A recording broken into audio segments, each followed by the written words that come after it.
En goeienaand, jy's ingeskakel op Bloodsport Media met Bert Mostert en Skalk Strauss in the house.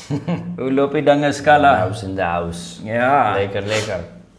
Ons is 'n bietjie laat hierdie week. Ons het nie Sondag aand die podcast geshoot nie. Dit is om presies te wees 10 minute voor 7 op 'n Dinsdag aand, nadat almal hulle sif gewerk het heel dag. Moet ons nou 'n podcast gooi, maar ons het maar besluit dis kort. Alles was kort geweest. Die naweek is daar 2 fights geweest. Komende naweek is daar eintlik net 2 fights, so dit is 'n kort podcastjie. So ons gaan nog steeds 2 deel. Ja. Maar dit gaan net 2 kortetjies wees. Ook maar soos laas week se. En dan is dit 'n modder groot ene. Maar voordat ons verder gaan, wil ek net sê 'n hartlike welkom aan ons luisteraars by Net Radio. Ons vra om verskoning as dit dalk nou gebeur dat een van julle 2 aande daar nie 'n podcast gaan wees. Miskien speel albei donderdag, ek weet nie. Maar welkom aan julle en welkom aan ons luisteraars by Radio NFM. Dis nou al die 2de week wat ons vir hulle ook op hulle ligsyne is. So welkom daarso in Skalla. Welkom aan almal. Take the floor, my man. Vertel wat gaan aan. Okay, part 1 is ons nou finish fight. So ons het so gesê as dit 2 wat ons gaan oor praat. So dit was die 28ste dan in Sydney, Australië. Was dit ons nou 2 Sydney manne, 2 Australië manne. 2 locals. Yes, Nikita Tszyu teen Koen Cowan dink ek mos. Ja. En dit was 'n TKO in die 9de ronde vir Tszyu. Het jy hom gecheck? So, ek het dit nie gekyk nie. Ek het niks gekyk nie. Ek was sien sy by die huis. Jy het rondgerafot vir die hele flippe naweek. Ek het dit nou net vandag vir die eerste by die huis gekom. Moenie worry nie, Skalk, my obsessie met combat sports sal nooit teleurstel nie. Ek het alles gekyk. Ek het alles wat jy wil weet van die fight. Mooi. Nommer 1. Ek is baie bly vir die Australianers. Dit was 'n fun fight geweest. Soos dit was mos 'n lekker domestic scrap vir hulle. Dit was 'n fun fight geweest. Daar was baie action back and forth. Beide manne, hulle soos Terry Atlas mos sê, dit lyk jy ou vat dit as 'n belediging as jy hom mislaan. Maar hierdie Tszyu manne fight mos so. Hulle fight wild, jong. Is altyd so wild. Maar okay, hulle het dan 'n goeie head movement en upper body en defense goed, maar hulle word maar raak geslaan. En in hierdie geval Tszyu en Cowan of wat ook al is maar 'n redelike paar keer deur mekaar getag. Okay. Die grootste verskil tussen hulle twee, hulle is nou nie dieselfde size en dieselfde ouderdom, wat ook al nie, maar in die manier hoe hulle fight is die grootste verskil vir my.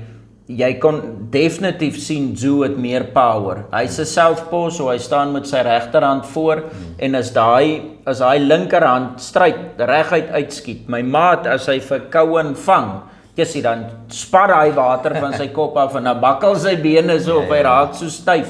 Soos jy kan sien elke keer as hy linker val, dan skok dit hom. So Tszyu slaan baie harder. Hy's meer aggressief, hy het baie meer volume, soos hy hou nie op nie.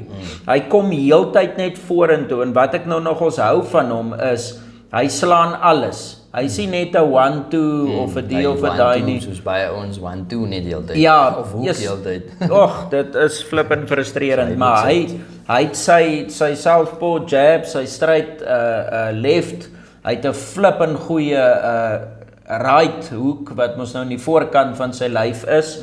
Baie goeie timing daar, buite 'n paar keer vir Cowan genail met daai hou. En hy gaan na die body toe, hy dik lekker diep, hy het lekker uppercuts. Hy beweeg sommer baie keer in 'n snaakse rigting en dan gooi hy 'n uppercut. Dit lyk 'n bietjie onnatuurlik. Maar hy gooi alles na jou toe. Alles wat 'n bokser kan gooi hy na jou toe. Hy is nie geplan net met 1 of 2 nie. Mooi. En Cowan was weer nie so besig nie, maar hy het baie goeie timing op sy punches gehad en hy's baie akkuraat. Soos hy sal keer en so af en toe so tussen in sy hande beweeg en net so uit die blou tyd dan zoep, dan zappa 'n movie se hou lekker kliphard teen Zoo. En jy kan sien dit doen damage, maar Zoo is tough. Dit het hom nooit soos styf gemaak of gebakkel of enige iets soos dit nie. En hulle het so gegaan back and forth getryd met mekaar en al twee ouens is taai en al twee ouens het gekom om te fight. Hulle het nie daar gekom om rond te dans en oulik hulle het gekom om te fight voor die crowd. Yes. En in die 9de ronde, ek kan nie onthou presies wat dit was nie, toe land Zoo iets op hom, ek dink amper dit was weer een van die check right hooks of iets, en hy maak vir Cowan seer, en ek sê vir jou, daai man, ek weet nie of hy 20 of 30 houe geslaan het, maar toe raak hy heel bemal, hy hou nie op, yes, hy slat net, wow. Killer instinct. Hy definitief, en hy hou nie op met slaan nie, tot daai man begin loop al kant toe soos wat hy keer, hy slat hom hier van die kant, hy hou nie op, en later toe stop die ref die fight, soos, toe sê hy nee, dit was... So hy het daarom nie plat geslaan. Nee. Om verwilder. Ja, hy kon nie terugfight nie. Nee, hy kon nie meer nie, en dit is nou wat jy noem 'n TKO, 'n technical knockout. Hy het ek dink hy het hom 'n paar keer in die fight, dink ek, genock down of so, maar hy het nie gelê toe die ref die fight stop, maar wat vir my cool was, die ref het gesê, terwyl hierdie hele flarry gaan, toe gaan die ref, daar hoor jy in die agtergrond, hy sê, punch back, soos beklei terug, en hy het dit seker vir hom 10 keer gesê, en toe sien die ref, nee, maar hierdie man het vergeet om te punch. Ok, en dus het klaar. Ja, en dis dit, ou skalle, dis ou Nikita Zoo, doen sy family name proud. Ok, nice. Kies toch?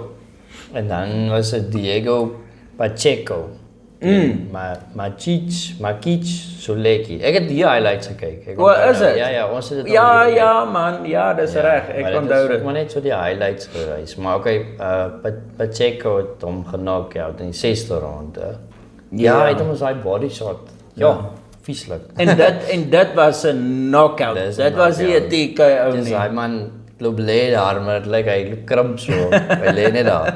En die ref tel en hy tel, dus sien ek nee, die man gaan nie hier opstaan nie. Hy het net so half op sy rug gerol, maar hy lê, hy probeer eens opstaan nie. Nee, wat? Nee, hy het hom sy lewer seker pap geslaan. Ja, nee, daai man, kom. Maar okay, ja, al twee ons het goed gedoen, dink ek.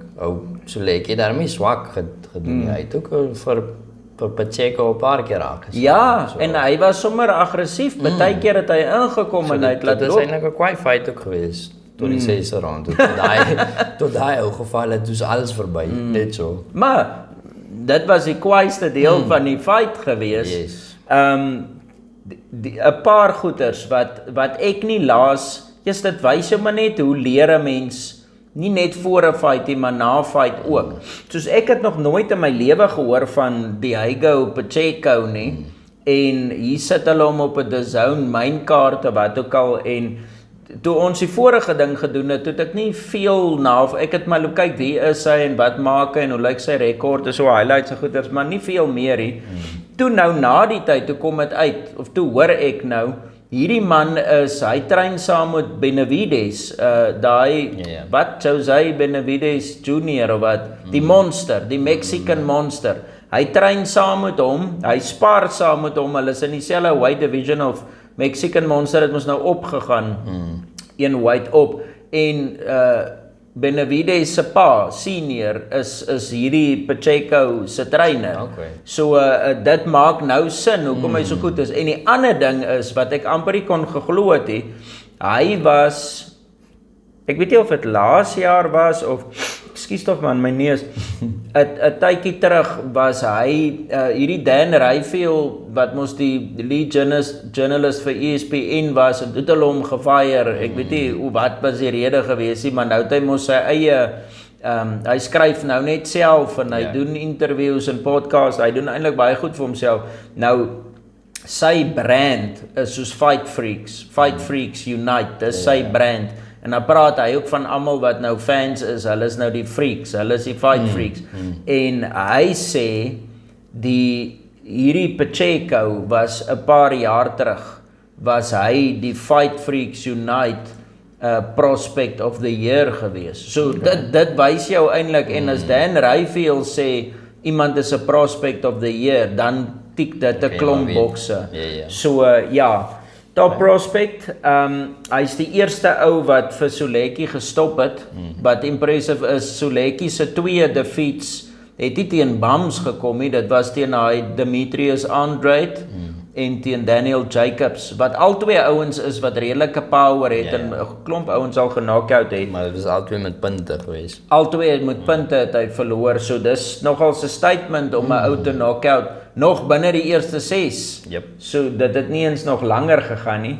Die ander ding wat ek wil sê, behalwe vir die feit dat hy die eerste ou is wat nou gestop het, jy die highlights saam met my gekyk. Ek weet ek gaan dit seker nou over fantasize of whatever ook al, maar ek hou van die manier hoe hy punch. Dit voel vir my as 'n ou hou gooi, soos ons kyk mos op die TV hierdie boer goeders. Ek sal nou nie die hele naam sê nie. 'n boer van Cameron Simon wat MMA hou. Ja, of hou 'n boer. Dis was eintlik hoe dit gaan. Maar dan sien jy daai manne, weet jy, 'n vryk hoe om 'n hou te slaan nie. Hulle lyk swak, jong. Maar nou sien jy hoe ouens wat al 'n paar 100,000 punches geslaan het. Jy sien dit kom so natuurlik. Dit lyk elke klein millimeter waar hy draai, alles is perfek, is gemaklik. Nou hierdie ou lyk asof hy al 'n miljoen houe geslaan het met sy hande, want die manier hoe hy dit net uitskiet en dit voel vir my dit is so dis 'n weird manier om dit te sê, maar dit voel asof sy hande hulle eie breine het, soos hulle beweeg self waar hulle wil, hulle weet hoe om perfek te beweeg tot by die target, almost like they have a mind of their own, soos 'n seekat wat sy elke tentacle, ek weet nou nie of jy dit sal sien as jy dit nou loop self kyk, maar dis die impression wat ek gekry het, soos, hoe is dit mooi, hulle vloei net lekker. En dit kan maar, die ou kan maar hier ver wees, hy pas hom aan, laat hy mooi vang, dis net soos lekker gemaklik, pap. So dit was vir my baie cool geweest, baie mooi jab, 'n mooi vinnige lang jab, want hy is mos 'n lang man. Ek het agtergekom, ek weet nie of jy gesien het, sy bene is nogals baie wyd uit mekaar uit, soos, jy sal mos dink 'n lang ou wat weet om lang te fight, moenie sy bene so ver uit mekaar uit, laat hy nog meer reach kan kry. Normaalweg in boks moet jy nie te wyd met jou bene staan nie, dit moet nader aan mekaar wees, maar dit verskil ook seker maar van persoon tot persoon. En daai mooi finishing sequence, jy het ons nou net gepraat van die finish in die begin.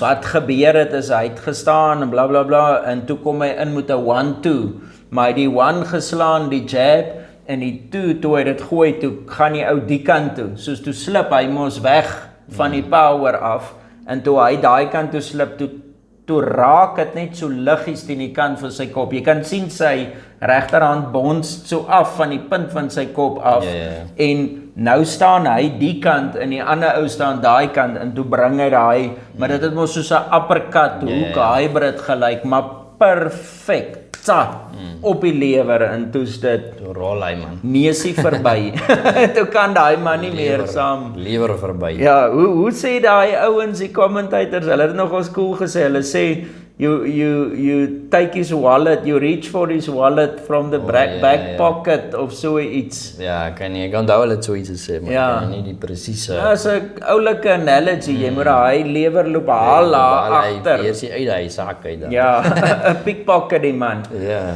Skalan, dis dit vir episode 1, kort en kragtig. Ja, sê, nou moet ons net nog deel 2 doen. Ja, so bly ingeskakel. Miskien is dit volgende op YouTube hierdie, wag net, hy sal sommer outomaties sal julle hom sien. Episode 62 in the back. En onthou om te like en te subscribe en alles wat jy anyway by sê.